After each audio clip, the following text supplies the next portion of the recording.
Hey fellas, what's up? It's Ajax here with part 2 of the Revell 57 Chevy Bel Air 2-door sedan build.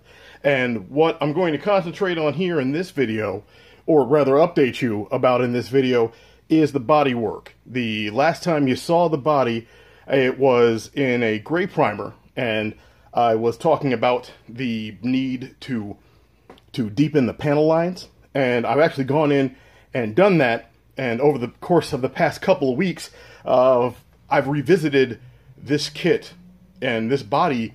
I believe this is the third time that it's hit white primer. Just because I keep looking at it. Let me pick it up here and bring it a little bit closer to the camera so you can see that the panel lines here have been scribed deeper. So I've got one last bit of sanding to do. Just to make sure that everything is super smooth before we look at painting it, and the color is over there. So if you're curious as to what's coming next, there's a little preview over here. Anyhow, like I was saying, I went in and completed the body work, but each time I did that, I would spray it white. I would take a closer look at it, and I would see something else that I had to fix. And so I'd sand it down, I'd do the necessary body work, then I'd spray it again, and after giving it a once-over, I would find something else that I needed to address, and so on, and so on, and so on. So it happened a few times now, but I'm at a place where I'm pretty much satisfied with it. I see a couple little things that I'll be able to take care of when I actually sand it with the last 1500 grit wet sand that I give it before I actually start spraying it. You can see a couple of dark spots there.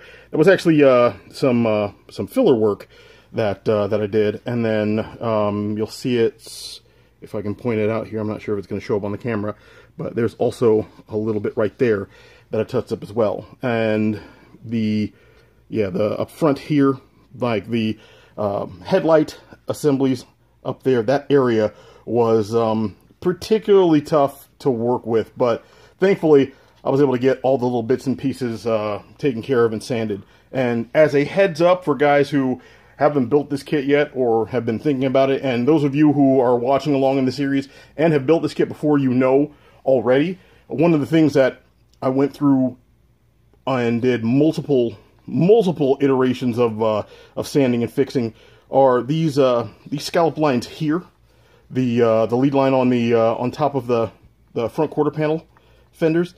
It shows up a little bit there on the camera, but there's a mold line on top of the fenders that runs parallel to the actual highlight up top on the fender, and it's a bear to sand down and get right. And one of the things that helped me over the course of filling and fixing the body and getting ready for paint is this stuff here. If you've never seen it before, this is Mr. Hobby's Mr. Dissolved Putty. It is a slightly thicker cousin to the Mr. Hobby Mr. Surfacer, if you've heard or seen people using Mr. Surfacer. Mr. Dissolved Putty is used oftentimes for Gundam stuff and armor, or at least that's the description that I was reading about it, and where I actually first saw it was in a video where a user was building a Gundam and recommended the stuff. So I picked that up, and in multiple places on the body I've used the filler putty. It's great. I know you can make the stuff yourself, but this was just a quick time saver.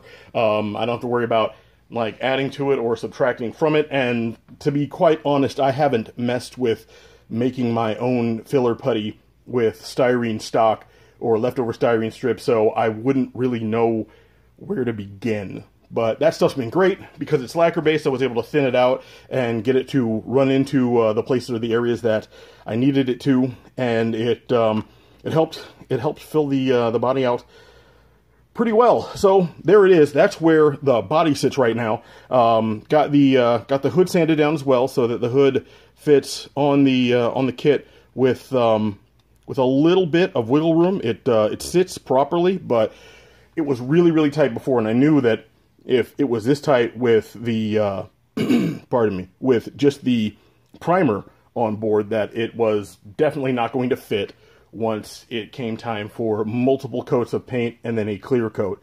So there will probably be one more proving round just to make sure that these edges are super duper smooth and ready to accommodate this hood when the paint and the light goes on, and then we'll be all set. And yeah, the last little bit of the puzzle here is, of course, the firewall. On the photos and reference material that I've got, the inner fender wells as well as the the radiator wall are all in black, and then the firewall itself is also body color. It's not glossed or anything in most cases, but it is body color. So when I'm putting this together, we'll be following suit. That is it for the body. As you can also see here, I've got the chassis. It's been retouched. The chassis has been sprayed with sealer, but prior to me spraying it with sealer, I went in with the Vallejo washes, the light rust wash that I showed you. It's actually right over here. Use the light rust and actually put a couple of drops of the European dust in there to add just a little bit more definition to the undercarriage. I don't know if the light is adequately showing it, if you're seeing it in the video, but versus the just the flat red oxide, it's a much more pronounced series of detail on the chassis here. So I'm happy with that, and we're pretty much set here. So the next big thing, of course, will be masking everything off and painting the frame rails semi-gloss black. To go along with that, I've got the rear suspension all assembled and ready to go. I pre-assembled that stuff, or I assembled it rather, to test fit and make sure that my stance was correct. And so far it looks really good. Here's your front suspension as well.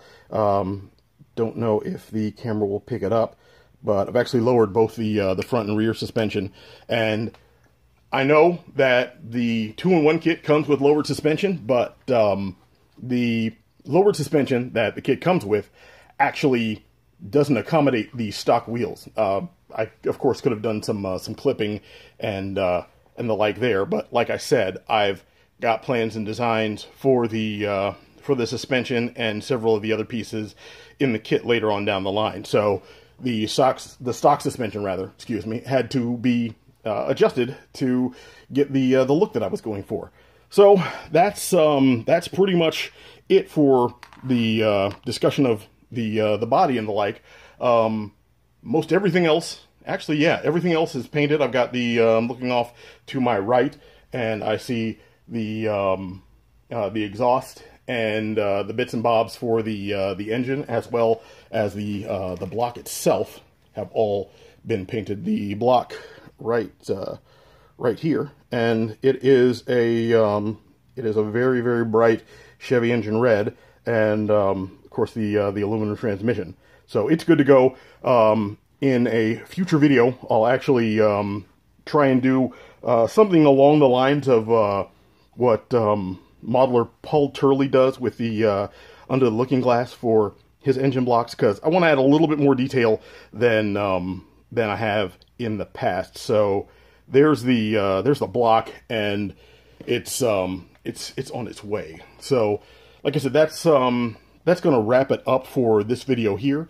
I want to thank you guys for watching, and hopefully I'll have more to show you coming up real soon. All right, you guys take it easy.